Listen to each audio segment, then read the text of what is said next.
Dear students, I welcome you all to the class of English Optional BA first year. The title of the paper is Understanding Poetry in English. It is second paper in semester first. Today we are going to study the first unit.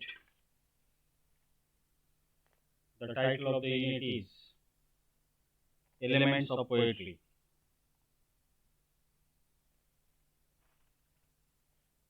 Poetry is considered to be the highest form of literature. It has a classical tradition. Comparatively, it is harder to define this genre of literature. In classical period and Middle Ages, poetry was given patronage by the emperors of the time. Poetry is the product of human feelings. It contains some characteristics such as verse, rhyme, and meter, which are traditionally regarded as the classical elements. These characteristics of poetry distinguish it from prose.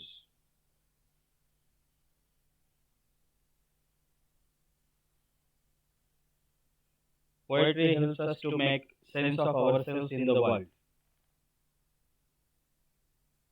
It expresses poets' attitude towards the world of ours and other cultures of the world can be understood through poetry. Diversity of the world is reflected in poetry. Authoritative interpretations and individual responses are the spirit of poetry. There are several poetic types such as epic, mock epic, ballad, ode, sonnet, lyric, elegy,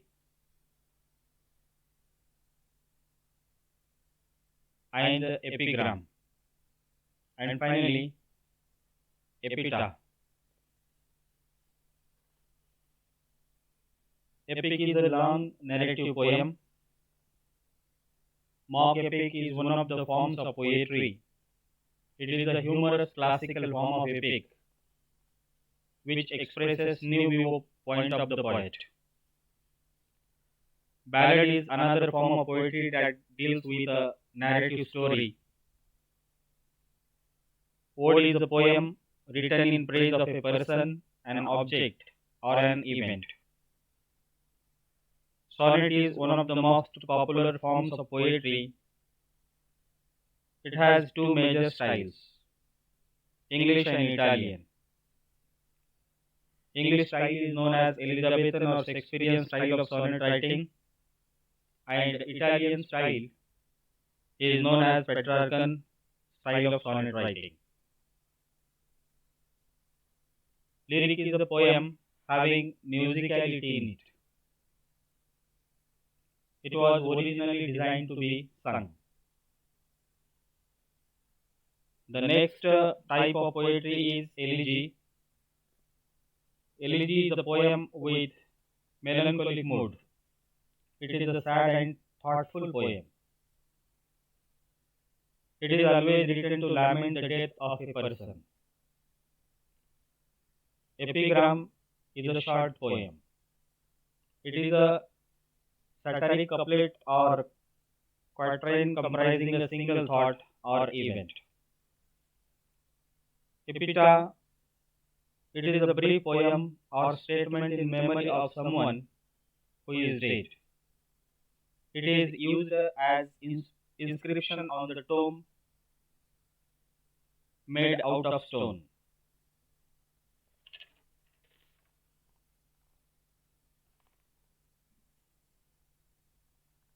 Let us proceed ahead with the discussion of poetic elements.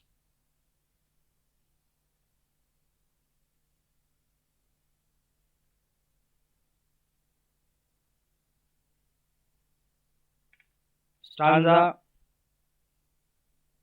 is division of a poem that is made according to a pattern. A poem is sometimes divided into stanzas according to thought as well as form.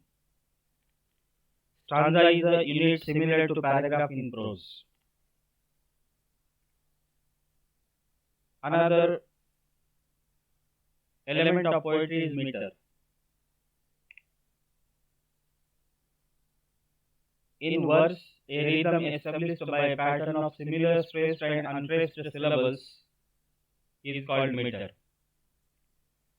The most usual metric feet are the iambic, trochaic, anapestic, and dactylic, with spondits and pyrics occurring occasionally as variations.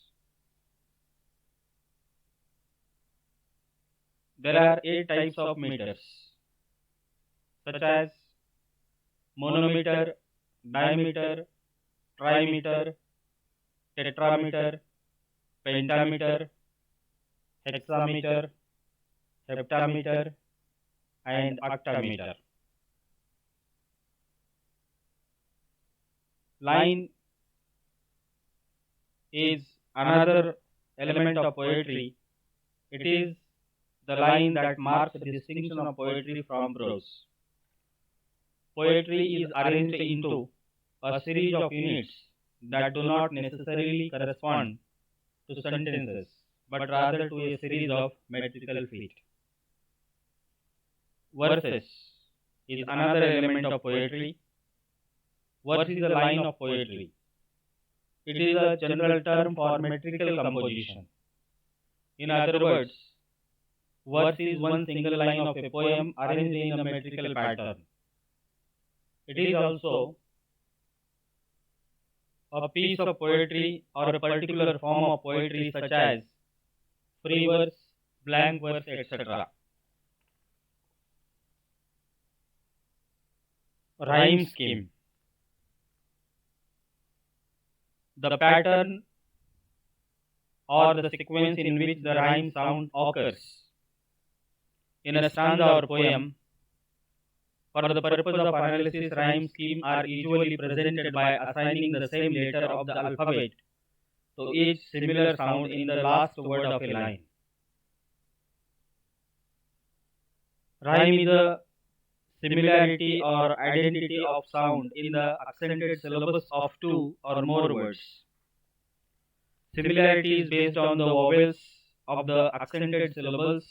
In a present rhyme, the preceding sound is consonant. There are different kinds of rhymes such as end rhyme, internal rhyme, beginning rhyme, masculine rhyme, feminine rhyme, triple rhyme. Rhymes classified according to the number of syllables with similar sounds include masculine, feminine, and triple rhyme. The next element of poetry is rhythm. Rhythm is a moment having a regular repetition of a beat, accent, stress, rise and fall, etc. For example, the rhythm of prose, poetry, dancing, skating, swimming, or a particular piece of music. In poetry, the rhythmic forms succeed each other so regularly that the rhythm can be measured, and poetry can be divided into metrical feet. The most common metric unit is the iambic, in which an unstressed syllable is followed by a stressed one. The next element of poetry is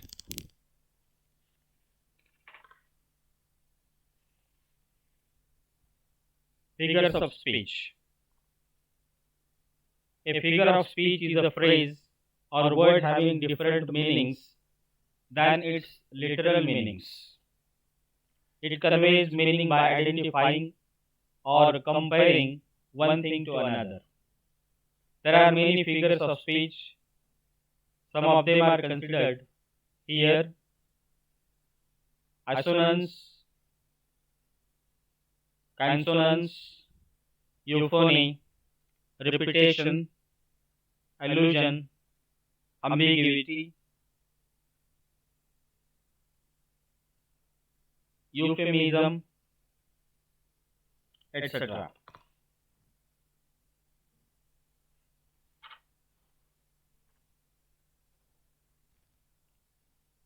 Assonance is a repetition of vowel sounds in words placed near each other, usually on the same or adjacent lines. These should be in sounds that are stressed rather than in vowel sounds that are unaccented. The example is: he's a Boeotian loser. Consonant. Consonance. Consonance is the repetition of consonant sounds at the ending of words placed near each other. It is usually on the same or adjacent lines. These should be in sounds that are stressed rather than in consonant sounds that are unaccented. For example, boats into the past. Euphony. Euphony is the term applied to language which strikes the ears smooth, pleasant and musical. It conveys a sense of harmony and beauty to the language.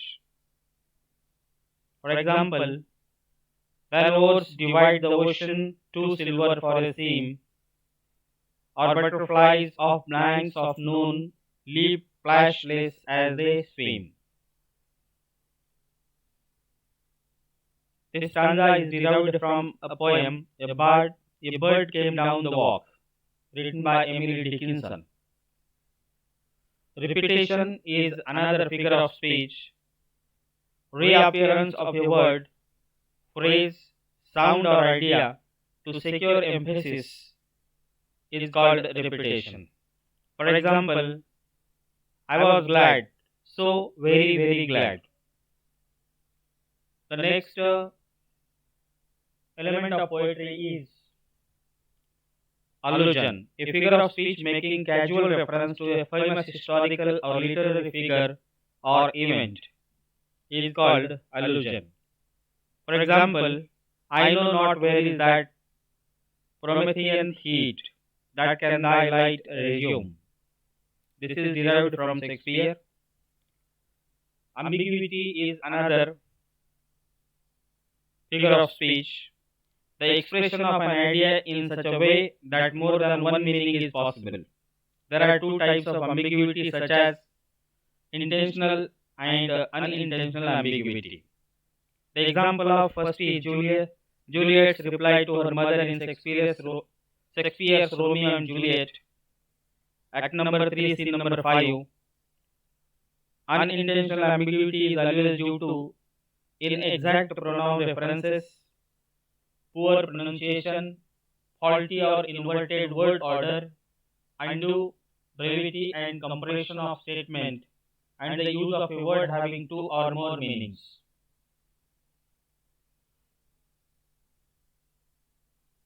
Connotation is the implication inherent in words or phrase. It is an emotional, psychological, or social overtone of a word. Its implications and associations are apart from its literal meaning. For example, portly, corpulent, and obese all denote overweight, but portly also connotes dignified. Metonymy, a figure of speech in which the same in which the name of one thing is substituted for that of another which is closely associated. For example, the crown is used to mean the monarchy, the stage for the theatrical performance. Paradox is another figure of speech, a statement that seems contradictory or absurd and yet is true. Paradox is used to attract attention and to provide emphasis. For example, T.S. Eliot begins his poem, East Coker, with a paradox, in my beginning is my end, and closes the poem with another paradox, in my end is my beginning.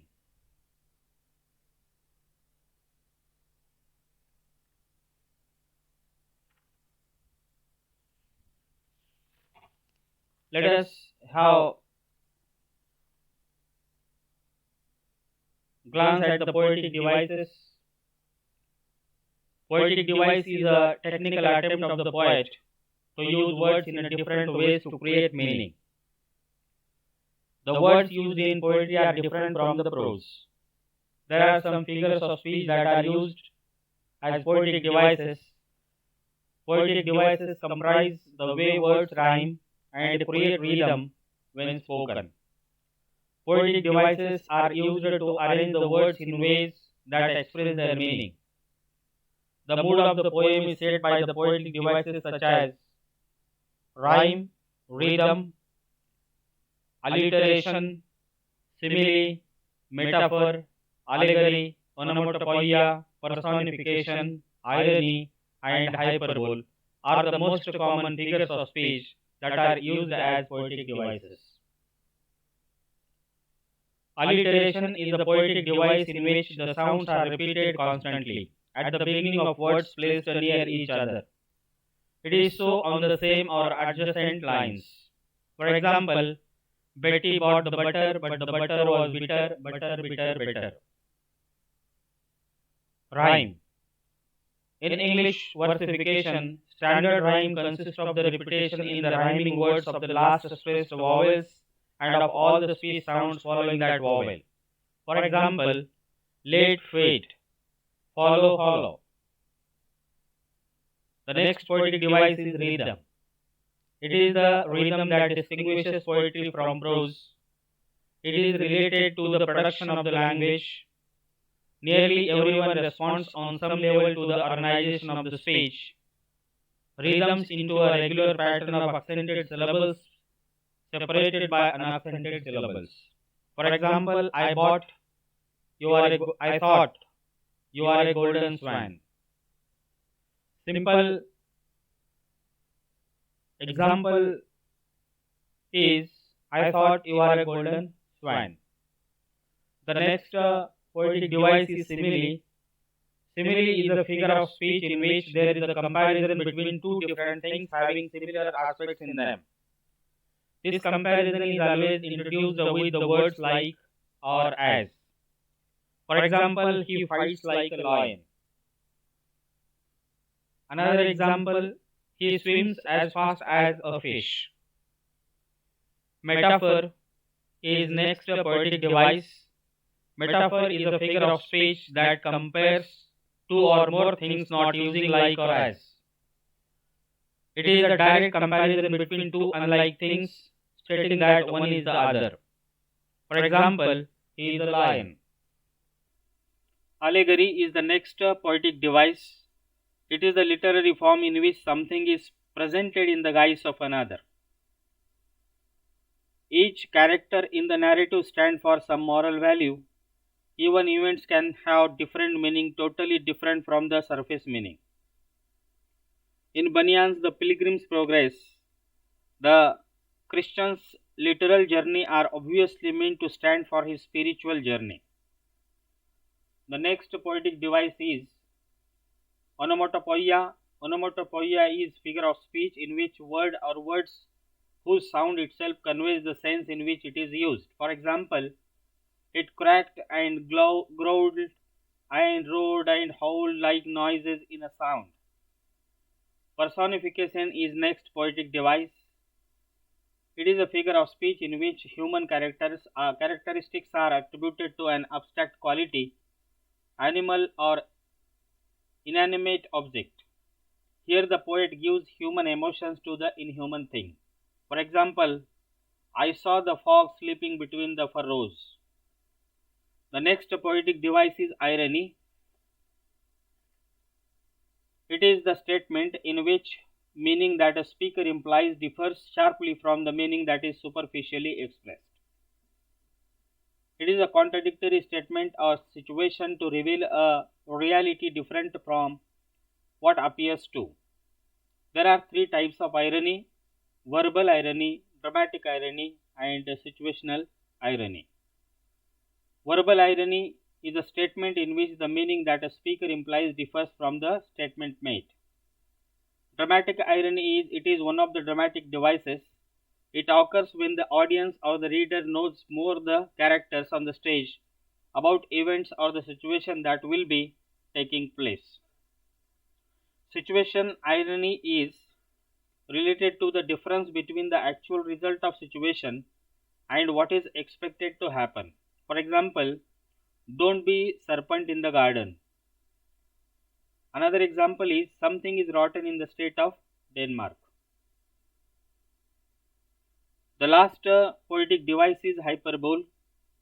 The literal meaning of the word is throwing beyond, meaning exaggeration. This involves representing the things such as greater or smaller than actually they are. Its intention is to produce greater effect than the plain statement. For example, here is the smell of blood still. All perfumes of Arabia will not sweeten this little hand. This is derived from Hamlet. So, dear students, today we have come across the elements of poetry. In the following class, that is on tomorrow, we shall proceed ahead with the discussion of the poems which are included in our syllabus of the paper Understanding Poetry in English. With this, I would like to conclude. Rest of the things shall be continued tomorrow. Thank you very much.